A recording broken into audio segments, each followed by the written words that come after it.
ओम शांति। बाबा good morning. आज बाबा के 18 अगस्त 2023 के महावाक्य हैं। बाबा ने सार में कहा, मीठे बच्चे खुशबूदार फूल बनो। श्री कृष्ण है नंबर 1 खुशबूदार फूल, इसलिए सभी को बहुत प्यारा लगता है, सभी नैनों पर रखते हैं। बाबा ने प्रश्न पूछा, लौकिक में स्वीट संबंध कौन सा है और स्वीटेस्ट किसे कहेंगे? बाबा ने उत्तर में कहा, लौकिक में भी स्वीट फादर को ही कहा जाता है। तुम बच्चे भी कहते हो हमारा अति मोस्ट लवली स्वीट फादर है। हम उनके लवली बच्चे हैं। स्वीटेस्ट फिर टीचर को कहेंगे, क्योंकि टीचर पढ़ाई पढ़ाते हैं। नॉलेज सोर्स ऑफ इनकम है। तुमको भी पहले नॉलेज मिलती है। गृहस्थ व्यवहार में रहते हुए इस नॉलेज को धारण करना और दूसरों को कराना है। गीत में सुना, मरना तेरे गले में, जीना तेरी गले में। ओम शांति।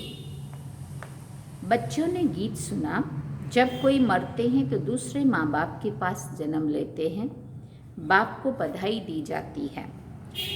अब तुम बच्चे जानते हो हम आत्माएं अविनाशी हैं। वो शरीर की बात है। एक शरीर छोड़ दूसरा लेते हैं, अर्थात एक बाप को छोड़ दूसरे बाप के पास जाते हैं। तुमने 84 साकारी बाप लिए हैं। वास्तव में हो निराकार बाप के बच्चे। तुम आत्माएं रहने वाली भी निर्वाण धाम शांति धाम की हो, जहाँ बाप के साथ सभी निवास करते हैं। उसे आत्माओं की दुनिया कहेंगे। तुम आत्माएं भी वहाँ रहती हो तो बाप भी वहाँ रहते हैं। यहाँ लौकिक बाप के बच्चे बनते हो तो उनको भूल जाते हो। सतयुग में तो बाप का कोई सिमरन नहीं करते हैं, बुद्धि नीचे आ जाती है। उनको याद करेंगे तो कहेंगे ओ बाबा। इनको भी बाबा कहेंगे। वो भी फादर है। लौकिक फादर को यहाँ देखते हैं, पारलौकिक बाप को बुलाते हैं तो नज़र ऊपर जाती है।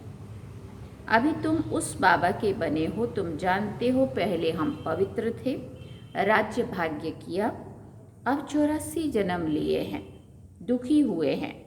इसलिए बाप कहते हैं ये वस्त्र पहनते पहनते, माना ये शरीर धारण करते करते अब तमो प्रधान बन गया है। पहले आत्मा और शरीर दोनों सतो प्रधान थे, फिर आत्मा सतो रजो तमो में आती है। पहले गोल्डन थी, फिर सिल्वर कॉपर आयरन में आए हैं। इसको जेवर भी कहा जाता है। सोने में खाद डालते हैं ना। बाप कहते हैं अब तुम आत्माएं पतित हो गई हो, सोना काला हो गया है, तुम काले इम्प्योर बन गए हो। पहले तुम आत्मा प्योर थी, शरीर भी प्योर था। अब फिर प्योर शरीर कैसे लेंगे? क्या स्नान करने से?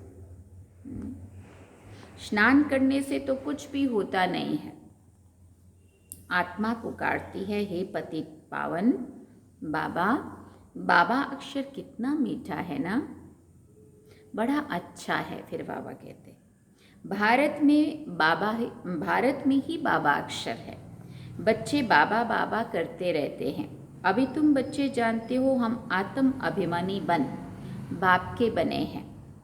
बाप कहते हैं हमने पहले पहले तुमको स्वर्ग में भेजा था। पार्ट बजाते बजाते अभी अंत में आकर पहुँचे हो। अंदर में सदैव बाबा बाबा करते रहो। तुम बच्चे जानते हो बाबा आया हुआ है। उनको ही सभी याद करते हैं कि हे पतित पावन बाबा आओ, हम पतितों को आकर पावन बनाओ। सभी अपनी अपनी भाषा में पुकारते हैं। जब पुरानी दुनिया होती है तब पुकारते हैं, तो ज़रूर संगम पर ही आएंगे ना। अभी ये भी तुम जानते हो। शास्त्रों में तो अग्रम बग्रम बहुत लिख दिया है। तुम बच्चों को पक्का निश्चय है कि हमारा मोस्ट विलव्ड बाबा है, मोस्ट लवली बाबा है। बाबा भी कहते हैं sweet children, sweet sweeter sweetest. अब स्वीट कौन है? लौकिक संबंध में भी फादर ही स्वीट होता है। फिर स्वीटेस्ट कहेंगे टीचर को, टीचर अच्छा होता है। फिर भी पढ़ाते हैं। कहा भी जाता है knowledge is source of income, तो ये नॉलेज भी सोर्स ऑफ इनकम है। योग को याद, ज्ञान को नॉलेज कहा जाता है। तुम बच्चे जानते हो तुमको स्वर्ग का मालिक बनाया था, तब तो शिव जयंती मनाते हैं ना, परंतु शिव बाबा कैसे आया ये किसी को भी पता नहीं है। चित्रों में त्रिमूर्ति है, शिव है ऊपर में, ब्रह्मा द्वारा स्थापना। फिर बाबा पूछते अच्छा स्थापना कौन कराते हैं? करण करावन हार शिव बाबा है। ब्रह्मा विष्णु शंकर के ऊपर है शिव, वो हुई रचना, उनका रचता है शिव, वो निराकार है। ये है साकार सृष्टि, सृष्टि चक्र है जो रिपीट होता है। सूक्ष्म वतन को सृष्टि का चक्र नहीं कहेंगे, ये मनुष्य सृष्टि ही चक्र लगाती है, बाकी ना सूक्ष्म वतन में न मूल वतन में चक्र की बात है। अभी है कलयुग नरक, सतयुग है स्वर्ग। अब नरकवासियों को स्वर्गवासी कौन बनावे? वाम मार्ग में जाने से ही पतित बन जाते हैं, दिन प्रतिदिन सुख से दुख में आते जाते हैं। दुनिया तमो प्रधान बन जाती है, तब कहते हैं ये बिल्कुल ही तमोगुणी बुद्धि वाले हैं। ये बहुत सतो प्रधान बुद्धि हैं, जैसे देवता समान है। वास्तव में पूजा देवताओं की होनी चाहिए, परंतु देवता तो इस समय कोई है नहीं, क्योंकि दैवी गुण उनमें है ही नहीं। क्रिश्चियन लोग क्राइस्ट को जानते हैं, उनको पूजते भी हैं। भारतवासी अपने को देवी देवता कह नहीं सकते हैं।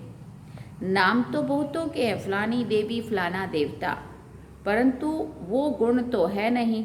गाते भी हैं मैं निर्गुण हारे में कोई गुण नाही। आत्मा किसके सामने कहती है? बाप के सामने कहना चाहिए ना। बाप को भूलकर भाइयों के पीछे जाकर पड़े हैं।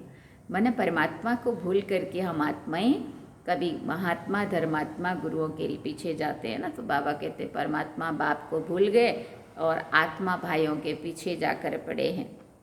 ब्रह्मा विष्णु शंकर भी ब्रदर्स है ना, आत्मा के नाते से वो भी तो भाई है ना, उनसे कुछ भी मिलने का नहीं है। ब्रदर्स की पूजा करते रहते नीचे गिरते जाते हैं। अब तुमको फादर से वर्षा मिलता है। फिर बाबा ने कहा फादर को कोई जानते नहीं है, फादर को सर्वव्यापी कह देते हैं। अरे फादर का नाम कह देते हैं, वो तो नाम रूप से न्यारा है,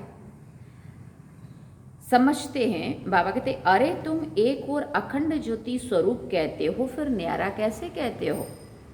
ये भी समझते हैं लौ मुजिब सबको तमो प्रधान बनना ही है। फिर जब बाप आए तब सबको सतो प्रधान बनाए। आत्मा को प्योर जरूर होना है। सब आत्माएं बाप के साथ रहने वाली हैं। नई दुनिया सो पुरानी दुनिया होनी है। तुम जानते हो अभी हम बाबा के बने हैं, बाबा आया हुआ है। ब्रह्मा द्वारा स्थापना कराते हैं। बाप कहते हैं मैं ब्रह्मा तन का आधार लेता हूँ, भाग्यशाली रथ में सवार होता हूँ। रथ में जरूर आत्मा तो होगी ना। कहते हैं भागीरथ ने गंगा लाई। अब गंगा जटाओं से कैसे आएगी? ये तो पहाड़ों से मीठा पानी आता है, सागर से बादल भरकर फिर बरसते हैं। आजकल साइंस की ताकत से पानी को मीठा बना देते हैं। नेचुरल बादल कितने बरसते हैं, कितना पानी आ जाता है, बाढ़ भी हो जाती है। देख रहे हो ना आजकल कितनी बाढ़ हो रही है। कहाँ से इतना पानी आता है? बादल ही खींचते हैं। बाकी इंद्र आदि कुछ है नहीं, ये तो बादल भरकर फिर बरसते हैं। साइंटिफिक है। वास्तव में यह है ज्ञान की वर्षा। ये नॉलेज है ना, इनसे क्या होता है? पतित से पावन बनते हैं। इस नॉलेज से क्या होता है? पतित से पावन बनते हैं। गंगा जमुना नदी सतयुग में भी तो होगी ना। कहते हैं श्री कृष्ण वहाँ खेल पाल आदि करते थे, वास्तव में ऐसी कोई बात नहीं है। वहाँ तो श्री कृष्ण की बहुत संभाल से पालना करते हैं। बहुत अच्छा फूल है ना, फूल कितना प्यारा लगता है। फूल से ही सुगंध लेते हैं, कांटे से कभी सुगंध लेते हैं क्या? ये है ही कांटों का जंगल। निराकार बाप कहते मैं आकर गार्डन ऑफ फ्लावर बनाता हूँ, इसलिए बबुल नाथ का नाम भी रखते हैं। बबुल कांटों को फ्लावर बनाते हैं, इसलिए महिमा गाई हुई है। कांटों को फूल बनाने वाला नाथ बबुल नाथ। तो बाबा से कितना लव होना चाहिए। लौकिक बाप होते भी आत्मा पारलौकिक बाप को याद करती है क्योंकि दुखी है। ये भी खेल है, तुम आधा कल्प से याद करते आए हो, वो आते हैं तो शिव जयंती भी मनाते हो। तुम जानते हो अभी हम बेहद के बाप के बच्चे बने हैं, हमारा संबंध उनसे ही है, लौकिक से भी है, उनसे भी है। बेहद का बाप कहते मुझे याद करने से तुम पावन बन जाएंगे। आत्मा जानती है ये लौकिक बाप है, वो पारलौकिक बाप है। आत्मा पारलौकिक बाप को पुकारती है।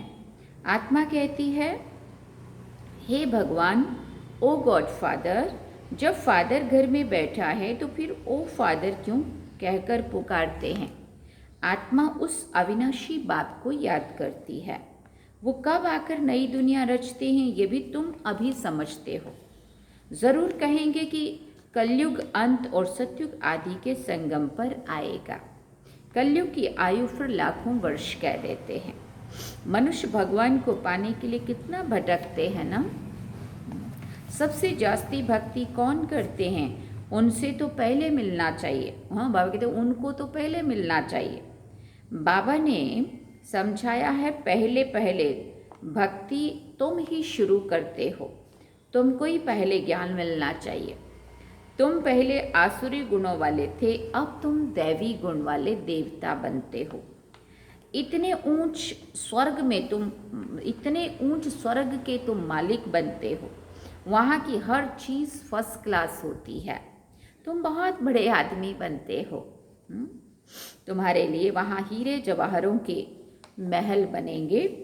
जब तक ब्राह्मण ना बने तब तक शिव बाबा से वर्षा मिल ना सके, शूद्र वर्षा ले ना सके। ये यज्ञ है ना, इसमें ब्राह्मण जरूर चाहिए। यज्ञ हमेशा ब्राह्मणों का ही होता है। शिव को रुद्र भी कहा जाता है, तो ये है रुद्र ज्ञान यज्ञ। रुद्र शिव बाबा ने ये ज्ञान यज्ञ रचा हुआ है। भक्ति पूरी होती है तो यज्ञ रचा जाता है। मनुष्य यज्ञ रचते हैं भक्ति मार्ग में। सतयुग में देवताएं कभी यज्ञ आदि नहीं रचते हैं, परंतु ये है राजस्व अश्वमेघ अविनाशी रुद्र ज्ञान यज्ञ। इस नाम से शास्त्रों में भी गायन है। भक्ति और ज्ञान आधा आधा है। भक्ति है रात, ज्ञान है दिन। ये बाबा समझाते हैं। सदैव बाबा बाबा करते रहो। बाबा हमको विश्व का मालिक बनाने वाला है। मोस्ट विलव्ड बाबा है। उनसे जास्ती प्यारा दुनिया में कोई हो नहीं सकता। आधा कल्प बाप को याद किया है, अब जानते हो उस बाप के हम बने हैं। बाबा कहते हैं गृहस्थ व्यवहार में रहते बाप को याद करो। सभी तो यहाँ रह ना सके, हाँ उस बाबा के पास रह सकते हो। कहाँ, कौन सा बाबा, उनका नाम। बाबा ने कहा शिव बाबा के पास कहाँ रहेंगे, परम धाम में। वहाँ सभी आत्मा ही रह सकती है। परम धाम में हम आत्मा रूप में रह सकते हैं। यहाँ तो रह नहीं सकती, यहाँ तो थोड़े ही रहेंगे। यहाँ तो तुम बच्चों को नॉलेज लेनी है, ये पढ़ाई है ना। कोई भी मिलते हैं तो उनको ये बताना चाहिए कि दो बाप हैं। क्या कहना चाहिए, दो बाप है, लौकिक और पारलौकिक। दुख में पारलौकिक बाप को ही याद करते हैं। वो बाप अब आया हुआ है, मोस्ट विलव्ड शिव बाबा है। श्री कृष्ण भी सबका मोस्ट विलव्ड है, परंतु शिव बाबा है निराकार और श्री कृष्ण है साकार। श्री कृष्ण को सबका बाप नहीं कहेंगे, वो है विश्व का मालिक। उनको भी बनाने वाला शिव है। दोनों ही प्यारे हैं, परंतु दोनों में जास्ती प्यारा कौन है, कहेंगे शिव। शिव ही श्री कृष्ण को ऐसा बनाते हैं। बाकी श्री कृष्ण क्या करते हैं? कुछ भी नहीं। तमो प्रधान आत्माओं को बाप ही आकर सतो प्रधान बनाते हैं। तो गायन उनका ही होगा ना। श्री कृष्ण तो बच्चा है, उनका डांस आदि दिखाते हैं। शिव बाबा क्या डांस करेंगे? बाप समझाते हैं तुम सब पार्वतियाँ हो। शिव अमरनाथ तुमको कथा सुना रहे हैं। दूसरी कोई पार्वती है ही नहीं। अर्जुन भी एक नहीं, तुम सब अर्जुन हो। जो ओटे सो अर्जुन, जो इस ज्ञान को अर्जित करे, धारण करे, वही अर्जुन। द्रौपदियाँ भी तुम सब हो। वो दुशासन है जो नगन करते हैं, तब तो पुकारते हैं ना बाबा हमारी रक्षा करो। बाबा कहते बच्चे नगन कभी नहीं होना। दिखाते हैं ना, जब द्रौपदी को नगन कर रहे थे तो फिर श्री कृष्ण ने उनको 21 चीर दिए। 21 चीर दिए, 21 साड़ियाँ दी, मतलब 21 जन्म तक आत्मा को उन विकारों से मुक्त कर दिया। अब 21 साड़ी पहनी जाती है क्या? ये भी एक जैसे खेल दिखाते। वास्तव में उसका अर्थ ये है कि हम आत्माएं जो विकारों में फंसी हुई है, तो हम आत्माओं को 21 जन्मों के लिए उन विकारों से मुक्त कर देते हैं, हमारी आत्मा की रक्षा करते हैं। श्री कृष्ण ऊपर से साड़ियाँ देते जाते हैं। अब 21 साड़ियाँ कैसे पहन सकेंगे? वास्तव में ये अर्थ है, बाप नगन होने से ऐसा बचाते हैं जो तुम 21 जन्म तक कभी नगन नहीं होते हैं। अच्छा, मीठे मीठे स्वीट चिल्ड्रन प्रति माता पिता बाप दादा का याद प्यार और गुड मॉर्निंग। रूहानी बाप की रूहानी बच्चों को नमस्ते। हम रूहानी बच्चों की रूहानी माता पिता बाप दादा को दिल व जान से क्वा प्रेम से याद प्यार, गुड मॉर्निंग, नमस्ते, थैंक यू बाबा, शुक्रिया बाबा। अब धारणा के लिए मुख्य सार है। पहला पॉइंट, अंदर में बाबा बाबा कहते बाप समान स्वीट बनना है, आत्माभिमानी होकर रहना है, पढ़ाई पर पूरा ध्यान देना है। दूसरा पॉइंट, मोस्ट लवली बाप को याद कर पावन जरूर बनना है। याद की अग्नि से विकारों की खाद निकालकर सच्चा सोना बनना है। वरदान में बाबा ने कहा पहाड़ जैसी बात को भी एक बाबा शब्द की स्मृति द्वारा रुई बनाने वाले सहज योगी भव। सहज योगी बनने के लिए एक शब्द याद रखो, मेरा बाबा। बस कोई भी बात आ जाए, हिमालय पहाड़ से भी बड़ी हो, लेकिन बाबा कहा और पहाड़ रुई बन जाएगा। राई भी थोड़ी मजबूत कड़क होती है, रुई नरम और हल्की होती है। तो कितनी भी बड़ी बात रुई समान हल्की हो जाएगी। दुनिया वाले देखेंगे तो कहेंगे ये कैसा होगा, ये कैसे होगा, और आप कहेंगे ये ऐसे होगा, इतना इजी हो जाएगा। बाबा कहा और बुद्धि में टच होगा कि ऐसे करो तो सहज हो जाएगा। यही सहज योगी जीवन है। स्लोगन में बाबा ने कहा प्यार के सागर में लवलीन रहो तो सदा समीप समान और संपन्न भव के वरदानी बन जाएंगे। प्यार के सागर में लवलीन रहो तो सदा समीप समान और संपन्न भव के वरदानी बन जाएंगे।